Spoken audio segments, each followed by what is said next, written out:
Happy April, friends! Can you believe it is already April? I don't know where this winter went, but I am so glad it has gone its own way. I bet you are as well. But I'm so excited for spring and all the fresh produce that's coming in.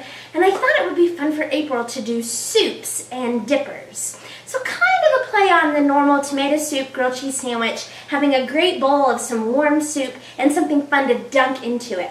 But what I wanted to showcase was how easy soups really are. They're an idea, they're not a recipe. So you're gonna see the same kind of concept over and over again on how you make them. I'm just gonna show you some really fun different ingredients that can go into some great April springy soups. But since it is still early April and we don't have tons of fresh produce in yet, I thought our first one we could do was some things that are holdovers from the winter. So today we're going to do an apple and sweet potato bisque with a blackberry and goat's cheese panini. I'm so excited. So let's actually get started on our bisque.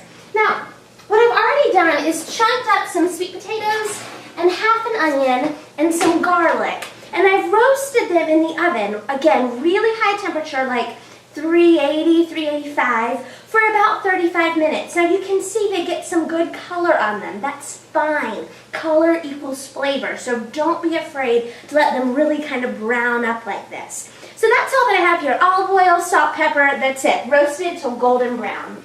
Now, what I have in this pan here are 2 apples that I have chunked up and just put in some butter just to cook and start to soften. Again, color is flavor, so you want your apples to get kind of brown and delicious in here. And all I'm going to do is add my sweet potatoes to the apple. So again, how easy do we have so far? We just roasted these, sauteed these, and we're set to go. Now, the next thing you want to do is make sure that everything is really soft. And what you're going to do to make sure that happens is add some liquid. If you want this to be totally vegetarian, and the best thing about soups is they're so easy to make totally vegetarian if you want to. In fact, this whole meal can be totally vegetarian. If you want that to work, then you need to add vegetable stock. What I'm going to add is chicken stock. I really like the flavor that chicken stock gives it. I like the saltiness. But if you want to add vegetable stock, you can also just add water. I don't think water is nearly as flavorful, but you can, or you can add water in a bouillon cube. You got tons of options. Again, soup is an idea, not a recipe. But this is just stock that I made earlier from some bones from a chicken, and it freezes gorgeously, absolutely gorgeously. So I'm going to add this, make sure it's on high, and just kind of let it go.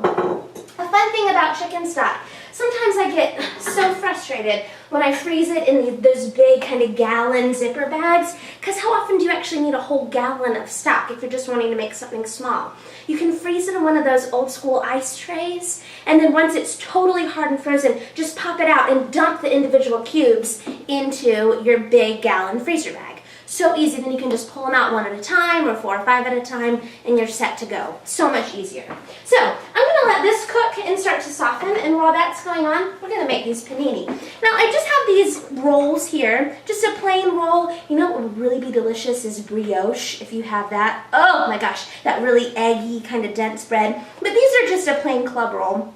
If you pull out some of this middle bread, it gives you more room to add the delicious treats. Just something to think about when you're making any sandwich. If you don't just love the taste of all the extra bread, go ahead and pull out as much of this as you want.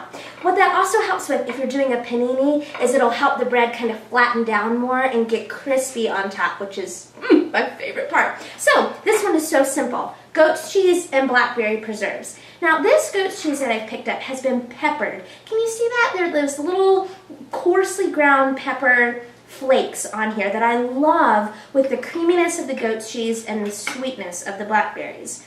If you don't have a local cheese producer who will do a peppered one, you can always add your own pepper or just do it plain, no problem. But I like kind of that juxtaposition of the spicy heat from the pepper and the creamy cheese and the really sweet blackberry preserves. Now these blackberry preserves I made in the winter because I had tons of frozen blackberries from the summer. And again, preserves are so easy to make. If you're interested in looking for ways to have stuff that you can make at home with local produce, they are the simplest. Honey and fruit. Cook it down until it's really thick, kind of this consistency. The only hard part with blackberries are the seeds And sometimes when you bite on them, they like get stuck in your teeth. I hate that part. But just know if you put it through a really fine sieve, you're set to go. So that's all we're going to put on this sandwich. How easy is that? Blackberry preserves and some deliciously peppered goat cheese. Now, I'm going to bring it over here and actually panini it, which is just kind of a fancy name for grilling it. I'm going to add some butter to the outside so that it gets kind of crispy and crunchy and fantastic. You don't have to if you don't want to, but I really like the flavor that that adds and how it helps it cook really well. So I'm going to add some butter. I'm actually just going to put it on this side for now. This is the side that's going to go down because I want to have some pressure on here so that it kind of cooks flat. If you have one of these panini pans that comes with a pressing top, great, use it. If not, grab anything flat. This is an old piece of slate that we just had lying around. Put it on there, wrap it in foil in case it's not perfectly clean, no problem. And then an aluminum pan. It's still full, so it has the weight. And that'll just help press it down while it cooks. Oh, and that is already smelling amazing. Okay, while that side cooks, I'm going to come check on our soup. Now, because we roasted the sweet potatoes and because we sauteed the apples, everything is pretty soft already, so I'm going to give it a whirl with the immersion blender. If you have one of these, awesome. If you don't, you can use a traditional blender, no problem. It just makes a little bit more work when you have to pour from place to place. So let's give this a whirl. Oh yeah, this is really great. Goodness. Sometimes it makes that horrible noise, don't worry about it. These things are fantastic to use. Oh, and the smell so good. Now, you can take it as smooth as you want. This one, oh, is wonderful. I'm going to keep it a little bit chunky because I like having some texture in here, so I think we're good to go. Now, if you want to have it dairy-free, you can leave it right here at this consistency. I love just a touch of cream. I think it adds a really nice mouthfeel and it kind of makes it a little bit richer. So I'm going to stir that in and then our soup is finished. Salt and pepper, if there's anything else you want to add flavor-wise, you know what I might add is a tiny bit of curry. I love the heat and there's kind of a warmth to it and it goes really well with both the apples and the sweet potatoes. So I'm going to stir in some of that. And we're done. Was that not one of the easiest things? Do you hear that panini? It's going. Let me let that sit for a second and check on how we're doing over here. Let's give this a quick flip. Oh, that looks so good. I can't wait to show you. I want to cook it for just one more hot second over here. And we are almost finished. How easy was this meal? Let me stir up some of the soup so you can see what it looks like. Oh, I love soups. Now, soups are a fun one in the winter as well because they kind of warm you from the inside. But I think there's so many great vegetables that come out in the spring that it's a fantastic time to make soup as well. So why just save it for the winter? Let me pull out this panini so we can taste that at the same time. And our weighted tray works so well. Wasn't that easy?